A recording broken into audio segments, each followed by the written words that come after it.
So we just got back from EICMA, and some of the most exciting motorcycles we saw came from MV Agusta. You know, a time where other manufacturers are focusing on the more practical, affordable, middleweight type bikes with a sensible set of features and a sensible price. MV are putting out some of the most interesting and daring bikes, both from a styling perspective, but also in their performance and tech. So in this video, we're going to look at these 3 bikes, all from different categories in the market, but all equally awesome in their own right. Firstly, the MV Agusta Superveloce 1000 Serie Oro. Now there is a lot to pick apart from the name there, but the Superveloce part comes from their beautifully designed semi-retro sports bike, which has always been one of my favorite looking bikes currently on the market. Now I've been lucky enough to test it out on the road, but also go to the MV factory in Varese to see it being pieced together by following the production line. And those experiences only deepen my enthusiasm for this machine.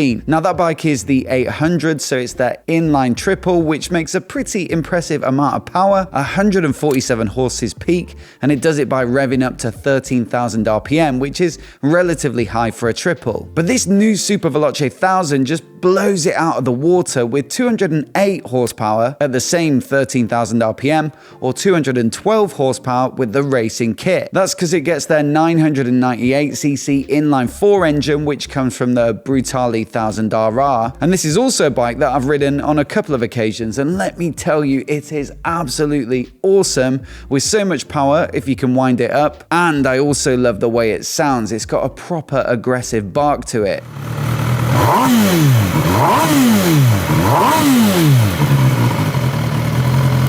So clearly this new Superveloce 1000 is going to be a bit of an animal as well, and naturally most of the rest of the bike is inherited from that Brutale 1000. So the frame, single-sided swing arm, top-notch Öhlins electronically adjustable suspension, the best of the best in Brembo's braking hardware, and a comprehensive electronics package that includes their 5.5-inch TFT display through which you can manage all manner of rider aids and modes, so like lean sensitive ABS and traction control, wheelie control, rear wheel lift control, a quick shifter, launch control, and much more. Now the Serie Oro part of this bike's name, well, that's reserved only for the absolutely top spec MV models, the ones that get the best hardware, the best finish, and the best bits of carbon and all that good stuff. In fact, the bodywork on this bike is all carbon apart from the tank, and they say there are 40 individual pieces which they use to hit their target in terms of both aesthetics but also weight. I mean, just look at this thing, the wheels, the exhaust system, the winglets, the carbon brake covers. No price on it yet, but I'd probably expect between 30 and 40 grand, probably at the top end of that, and so only a very few can dream of owning one. But just as a spectator, everything about it looks incredible, every little detail, and for that you have to salute MV. In fact, let me tell you about this. When we went on the factory tour, there was like a big trolley with all different parts on it,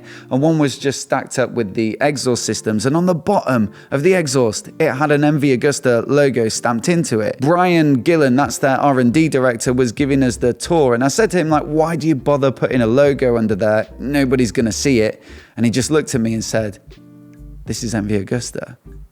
Next up, their Lucky Explorer adventure bike, which really does look like an absolute belter. And they announced this one last time round at EICMA 2021, but we've got a lot more detail now, and there are a couple of things that look super impressive about it to me. Firstly, I'm looking forward to trying out this new 950 triple. The other bikes in their lineup are a lot of fun to ride, but as I alluded to with the specs, a lot of the party is right up at the top end of the revs, so you've got to spin the engine up to get the most out of it, both with the 800 triples, but also the liter inline 4. And look, sometimes you just can't do that. You can't get the most out of it, especially if you're riding on the road. But this 950 is a longer stroke version of that 800 triple. So it puts a lot more emphasis on the mid-range and versatility, which is of course so important for an adventure bike. Now peak torque is 102 Newton meters at 7,000 RPM. So set that against the 87 Newton meters at 10,250 RPM in the Brutale 800RR, and you've got much more torque, and it's made way lower down in the revs. Now that's not to say that it won't punch though. It still makes 124 horsepower peak, and it does that at 10,000 RPM. And I reckon that'll make it the most powerful sub 1000cc adventure bike on the market. In fact, I don't think there's any other bike in that category that comes close. And so it sounds like a bike that will be both usable on the road and off-road, yet still retain a little bit of that bonkers MV spirit. You see, adventure bikes should be able to do two things really well. And firstly, that's the ability to take on any terrain, be that proper off-road stuff, but also the ability to tour and cruise and carry luggage. And you can see that they've put plenty of thought into both of those disciplines. The riding position, for example, is built with standing in mind. You get 21 and 18-inch wheels, so better rolling off-road and better choice of off-road tires. Plenty of travel in the suspension, and also off-road specific settings for the electronics, like being able to fully deactivate the ABS. Yet for touring, it's got the adjustable windscreen as part of a comprehensive wind protection program, a 7-inch TFT display with phone connectivity for navigation, LED lighting for great visibility,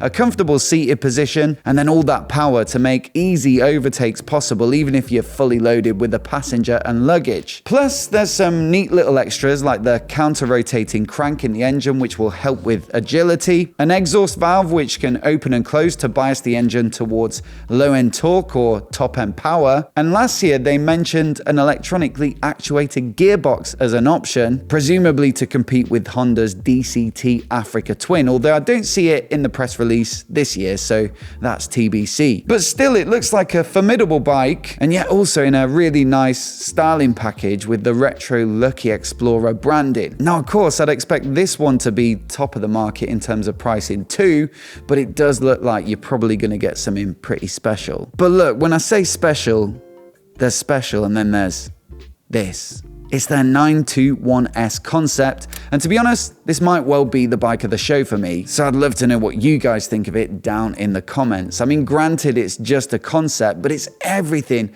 that a concept bike should be, completely out there and completely bold. I just don't think I've seen anyone do a modern cafe racer concept as well as this, because it's got that classic long fuel tank and it's got the little seat hump, but they've just done it in their own modern MV Agusta way. I mean, look at this side plate on the frame. It's a thing of beauty in its own right, and I'd happily have that on the mantelpiece. But you could say the same for the swing arm, the exhaust, the brake covers, the headlight, the fuel filler, the tank-mounted Speedo. I mean, sure, it gets all the fancy suspension and brakes, and there's a new engine too, a 921cc inline 4 that makes about 115 horsepower.